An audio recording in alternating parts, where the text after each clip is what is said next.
Let me ask you, Shasky, because I see a lot of reports where it's like, well, Brock Purdy has a certain playbook and Trey Lance has a certain playbook. How about we just get a quarterback who could run Shanahan's playbook, and we go from there? Why does it have to be? Why does it have to be two different playbooks? Are you telling me Trey Lance doesn't have the IQ, doesn't have the wherewithal to run a playbook like Brock Purdy or Jimmy Garoppolo? I saw a little bit of that against Houston, where he didn't run as much and he threw the ball. And I was like, damn, it looks great. I think you're reading a little too deep into this. What he's trying to do, what any coach is trying to do, is run things that guys can succeed at. That's what I would try to do as a head coach. And I believe Kyle would be doing similar things, right? So if you believe a guy's skill set is deep play action, throwing deep, you're going to cater the offense to do more of that. When Brock is hitting more stuff underneath, maybe that's what you're going to cater the offense to. Like, I thought they took more shots deep downfield. Brock from Jimmy. Right? No doubt. Brock from Jimmy. No doubt. But I also think that Brock gave you a lot of the Jimmy underneath stuff as well. Right? And so there was a little blending there. I don't think the play calling was exactly the same for Jimmy and Brock. So forget Trey for a second. That being said, it's undeniable they ran Trey way too much. I said that you cannot get any quarterback hit that often. I'm sorry. No doubt. They're not going to survive. I mean, I told you the story to Anna, babe. Quarterback getting hit too much. Is quarterback supposed to get hit like that? I'm like, hell nah. And then you go to the Seattle game, we're all freaking out in the thread saying, the first drive, we're like, yo, what's going on here? Why is he running? And then the cart comes out for Trey. I just want to see him run the playbook. If Trey's not good enough to run the same plays that Brock Purdy can run, to get him out of here. Well, it's that simple. He's not going to whiffed, and he's not your guy. Exactly. He's not your guy. Exactly. You can't draft him and say, oh, boy, we got to do this with Trey. It drafted a number 3 overall. This potentially could set back the entire franchise. When you give all those picks away for a quarterback, and now you're saying that, oh, well, we thought he was more Lamar Jackson, that's an indictment on the organization. You can't afford another first-round whiff. Did you hear what Greg Cosell said, who studies film? He's kind of like the Baldy, if you will, of NFL films. Oh, yeah, I know Greg Cosell regarding Brock Purdy in the final couple of weeks of the season. Did you hear what he said? I did, but let's play it for the audience in case they missed it. One of the great things about Purdy was that he did not make what you'd call bad throws. Could he have thrown a few more picks? Obviously, Diggs dropped the interception at the end of the first half in that game against Seattle, which was only he could tell you why he threw that. I couldn't, because he threw it right to Diggs. But he also started to miss a few things the last 2 weeks where they were designed to fine read throws, and for whatever reason, he didn't turn it loose. He just, I don't know, maybe he didn't see. I can't answer that. Only he could. I'm not saying that he did not have a good year, and the story is phenomenal, but 6-7 games is not enough to decide that a guy is either bad, in some cases, or great. So, Bonte, let's go back to Jimmy Garoppolo for a second. You and I were arguing about Jimmy. I thought Jimmy played great football in that first season, 2019, that he played a complete year, leading up to the playoffs. Then in the playoffs, it was like, just a little indecisive, a little hesitant, and that's when, for me, everything changed. And I think it did for Kyle as well. The frustration of not, quote-unquote, seeing the field. First half against Seattle, first half against the Dallas Cowboys. You and I were texting, and I was like, he's just slightly hesitant. The game's a little faster. You're going up against better, more sophisticated defenses who have better film on you. Go back to the Arizona game. I know. First half against Arizona. It started in Arizona. Wasn't great. No. Matter of fact, no. Not even Arizona. Go back to the Washington Commanders. Well, it wasn't great. It wasn't great for Brock in the first half. But he made a couple of throws in the second half, the one to Kittle in the Cowboy game in particular. That Cowboy game was a lot closer than people remember it to be. Why? Do people think that it was a blowout or something? Well, I've watched that game back twice now because Guru and I were talking about it. And I truly believe the Cowboys are a better team.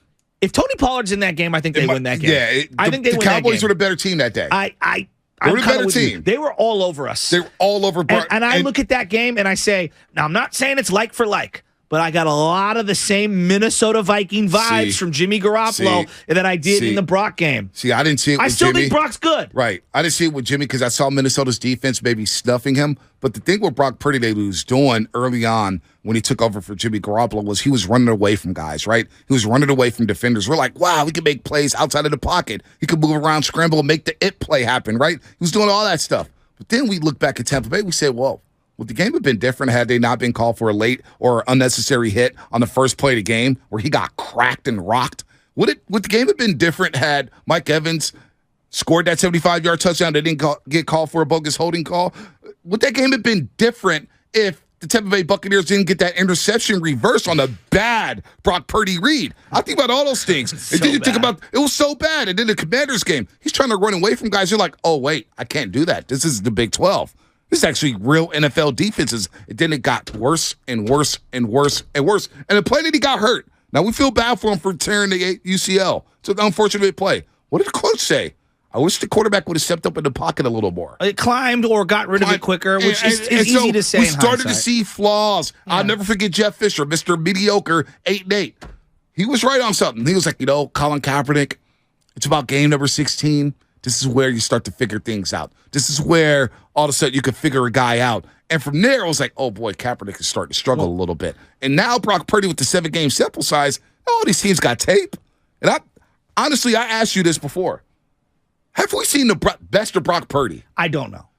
And for me to say one way or the other would be delusional. But Bonte, let's. It's a reason why he was the last pick of the draft. Let's. No doubt. But it's not just that. Now, the draft's irrelevant now. Right now, the draft, but it's a reason. But when you go back, you think, man, it was a reason why he was the last pick of the draft. Maybe a little too small. Yeah, but maybe there was that's his strongest arm. Let me play the other side. There was a reason.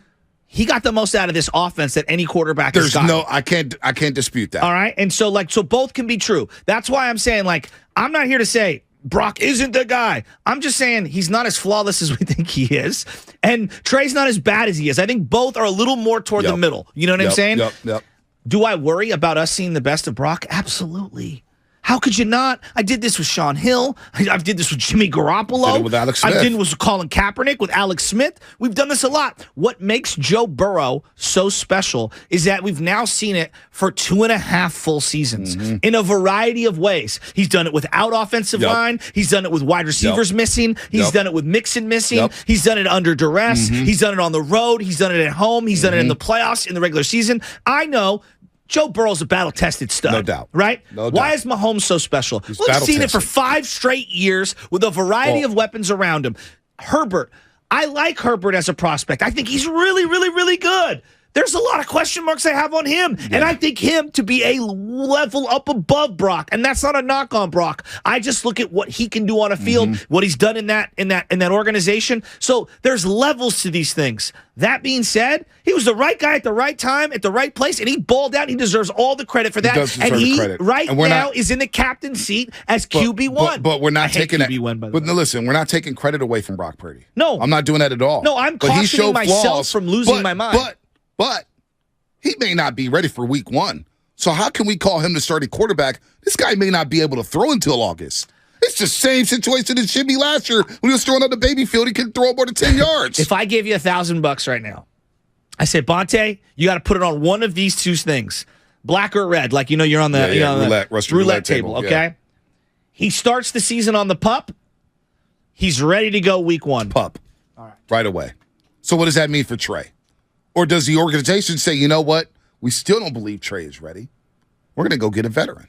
And I think you should get some sort of veteran, and whether it's a Mariota, a cheaper veteran, a Mariota type, someone like that. I don't think it would be the worst thing in the world for both quarterbacks. Mariota, does that? I'm not saying listen, you don't bring Mariota in to start. You're bringing in someone like him to talk to these guys and to teach them how to study and whatnot. Like you bringing that guy in to just be a calming presence on the sideline. Here's my problem. You have a win now roster. So there's no time for a placeholder. It's a win now roster. You've got to win. This may be the last year. Like I'm with you, where you don't trade Debo, you don't trade Ayuk, you give Ayuk his money, you keep Kittle. But this honestly may be the last year that we ever see CMC, Debo, Ayuk, and Kittle together, alongside Trent Williams. Trent Williams already flirting with the retirement. He's already flirting with it. So you're 5 studs on offense. Juszczyk as well. You might as well throw him in the equation. We may not see them after this season, this upcoming season. I can't believe we're talking about the season, but that's where we're at. So we may not see them again together. And then defensively, Bosa, was that the best? Like, Bosa still has some years left, but man, he was limping down the stretch. He did nothing in the postseason dealing with nagging injuries. Look at Khalil Mack. What is he, 30, 31 right now? Yeah. We've seen the best of him.